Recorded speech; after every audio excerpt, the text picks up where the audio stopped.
Thank you so much, Thank you, Clerk Mayor. Ward. Yeah.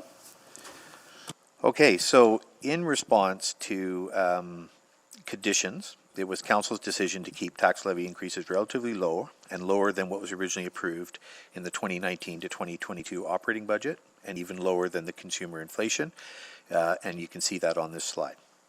Administration balances the need to be financially prudent with the need to invest and grow in response to community demands and, of course, Council's vision, all with an eye to long-term financial stability of our city.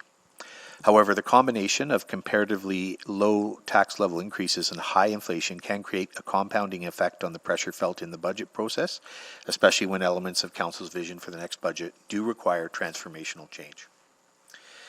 There's been a lot of commentary through the public hearing about what is not funded for climate change, so I thought it important to provide more context on this topic.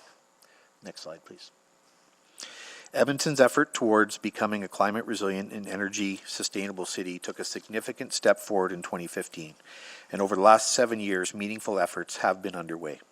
This slide and the next slide show examples of some of the major actions that have commenced in implementing our energy transition and adaptation strategies. The actions are broad and include both a focus on the community and our cooperation and our corporation.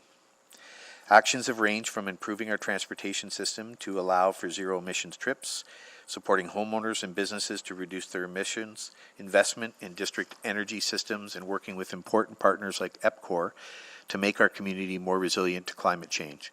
Let me highlight a few from this slide, including the City of Edmonton Clean Electricity Contract in 2024, EPCOR's flood mitigation program, and of course the hydrogen hub work that is ongoing. Next slide. And the list continues. There are important city building initiatives in the budget such as LRT expansion, as well as Blatchford and exhibition lands that support Edmonton's transition to a low carbon city and literally green the city as we grow through additional tree planting. And one of the points I'd like to make on this slide is if you look at the bottom right under adaptation, things like the Fort Road underpass, which require significant adaptation increases, are unfortunately not seen by the public in terms of actions that are taking place from an adaptation perspective. Next slide. I want to be clear, though, that even though we have lots underway, a large gap still exists, and this is a global issue that many cities are grappling with right now. While it's important that we tell Edmontonians what we've done so far for climate actions, it's equally important that we don't greenwash that work and understand that there is much more to do. This highlights the importance of the carbon budget work. This is also one of the reasons why I felt it was important to show Council all the service packages needed to climate targets as outlined in the city's energy transition and adaptation plans. In 2023, we will focus on advocacy and partnership work in addition to the many of the items outlined in the previous two slides. And if Council desires to do more in this space, we would be happy to answer questions on that, on what is more important to advance as action. I'll now pass, We also know that there's a strong interest in affordable housing among councillors, so I think, again, it's important for me to outline what we have funded and what is unfunded opportunities ahead of us. Presentation, if that's okay. Go ahead. Yeah. On the slide that had the climate initiatives underway, I guess I'm a little confused because when we had the carbon budget presentation, it was very clear that we were not going to meet our climate targets, and in fact, we were going to blow through our carbon budget allocation by, I think, 2037. So, and then I look at like protected bike lanes, for example. I don't see any new money in the budget for that. The electric buses and hydrogen bus, we've I think got a couple of them, but like I look at many of the pieces on the left under energy transition, and it says it's underway. But then when I look at the carbon budget, it says we're gonna fail. So I was wondering if admin could, like, if the budget passes as is, am I wrong that, like, I'm getting mixed messages. Are we on track or not? Yeah, Councillor Jantz, it's certainly, we are certainly not on track. My point today was I heard a lot in the last week that says we're doing nothing, and that is not true either. So what I wanted to point out with these three slides is what has and continues to be done and what is funded. And, you know, like I said, I'm not trying to greenwash anything. But, and that's why I showed the last slide, which has a whole bunch of things that need to be done that are unfunded. So you're absolutely correct to say that on our current path, if this budget is approved as is, we won't meet our targets. That's absolutely true.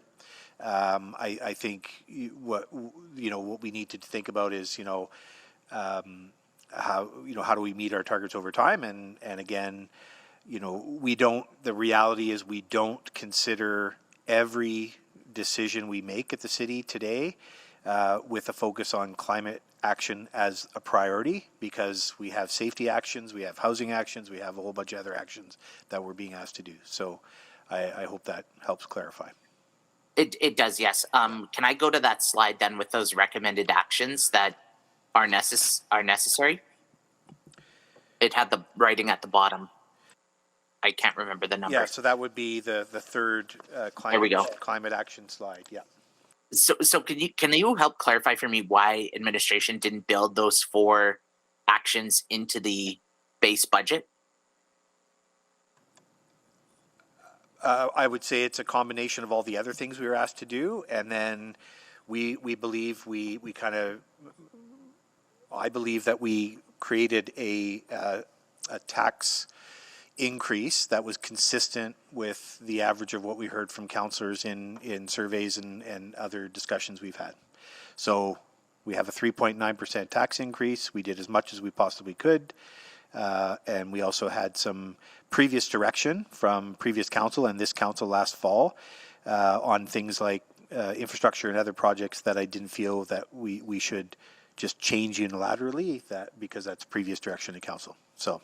But when I go back to the June fiscal update, it was at 7.2%, I think, right? And it had these things embedded in it. And I think when we were first elected last fall, I think I saw a slide that had a projected 8% increase.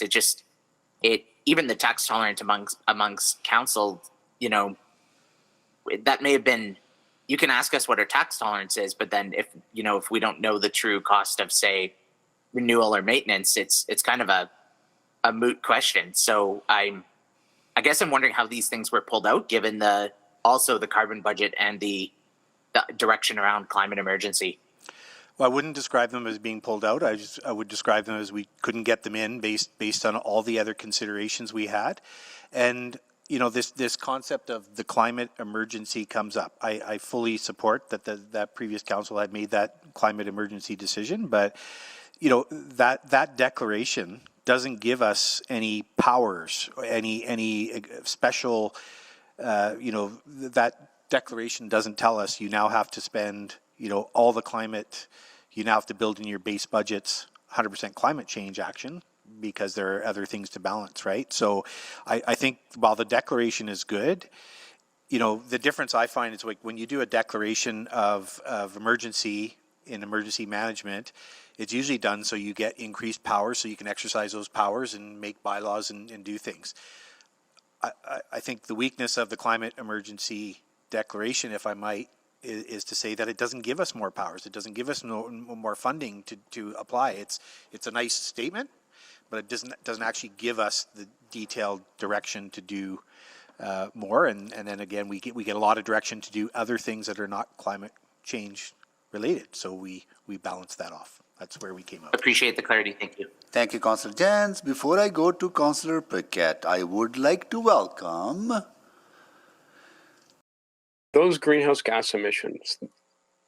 As a municipality, it would be very difficult to handle all of those goals on our own.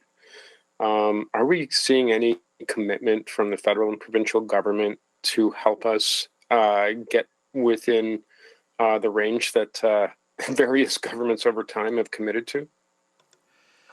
I would say it's mixed. But I think you're right. For example, when you look at emissions from buildings alone, the 2% of the emissions in the city of Edmonton are from city buildings. And if we don't get the other 18% which are largely private sector, we're not going to get where we need to get. So I think there needs to be more focus. I think it's a bit hit and miss.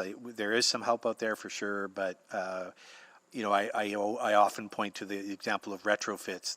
I don't think we could do $800 million of retrofits if we don't get help from the federal and provincial government. It's just too much. I think it's too much of an unfair burden on the city taxpayer. I agree. And I think the climate emergency declaration was less about like developing special powers, because municipalities frankly don't have that ability, and more about indicating the seriousness that a city like Edmonton takes the impacts of climate change, not just on Edmonton, but on Canada and the whole world. And so frankly, it's got to be a group effort. It can't just, Edmonton cannot do it all on their own. Regardless, we need actually everyone involved. And so it demands a great culture change. So I guess the question is,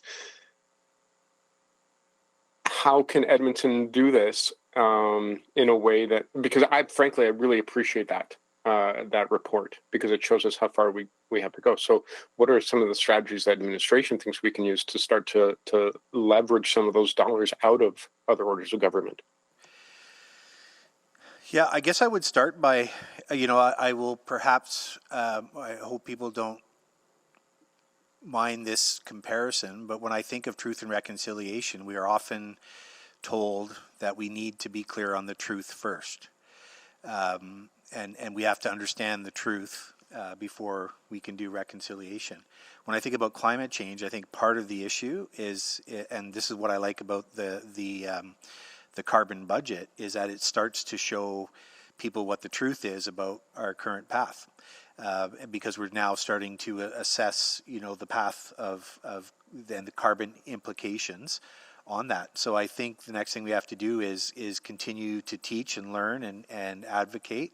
And I think what was a little concerning to me in the public hearing is that I didn't sense we had the normalization of people coming to talk about climate change. Most of the people that came to talk about climate change, I really appreciated their comments, but they were clearly climate people, climate action folks, advocacy folks, and activists, which is great.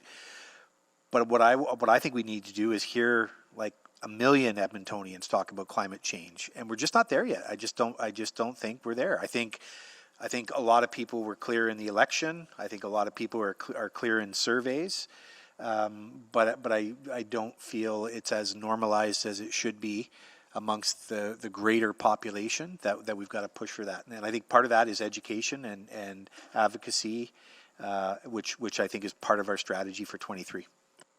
Yeah, I couldn't agree more. The grandmother who came in, who just recently realized that this was an issue, was a really prime example of that. The other thing I want to ask about is we might be hearing a little bit of frustration from council about this budget and how there are so many things left unfunded. And so I think part of the concern is that council is sort of maybe thinking like, okay, well, if we want to fund those things, then we look like we're just out of control spenders, because the base at 3.9 was already unpalatable to some folks, and now we've got to add some things on. So there's some frustration there, but I'm not trying to run cover for you, but the fact is, if council wanted these things in the budget, could they not have just indicated that all along the way? They could have, but I think during some of those earlier discussions, I think the thing that was quite rightly debated by council was that we need to debate these things together in the budget, and that's what we're doing. So when those conversations were had, and we debated a couple of funded packages that I think council made the right choice of, no, let's do this unfunded because we need to see the full picture together. So I can certainly understand and empathize with the frustration of the unfunded package, but that's what we were ordered to do, is to bring those unfunded packages so they could all be debated as part of this budget, which is what we're doing, which I think is absolutely the right way to do it. So, yeah. Okay, Councillor Wright, go ahead. Okay, maybe I shouldn't ask this then if we're supposed to focus otherwise, but I do, Mr. Corbould, you just made the comment that we need to have 1 million people talk about climate. We don't normally have that for engagement. It's maybe a few hundred people, maybe 1,000 or two. Why do we need 1 million people to bring it up? Yeah, thanks, Councillor Wright. I think what I meant from that is, like, when I think of things like, I believe we have much more popular demand for truth and reconciliation action, which is great. It was a long time coming, but I feel like it's really, there's a popular push from every group on that. So when we talk about truth and reconciliation, we do hear from businesses, we do hear from activists too, but we also hear from a lot of different pieces. We don't get, I don't think, the same, or we didn't, at least in the public hearing, get the same traction on that. So I agree, we're never going to get 1 million people, but you know, the more, I just don't feel, and maybe I'm wrong, I just don't feel like that action is normalized across the broader population as some other things are, is what I was trying to make. So maybe our email responses should be for them to call 311 with when constituents have concerns like that? Yeah, but I also think, like was mentioned earlier, like, you know, who else is doing action, right? Like we can do 2% of buildings in the city. Who's doing the other 18%, right?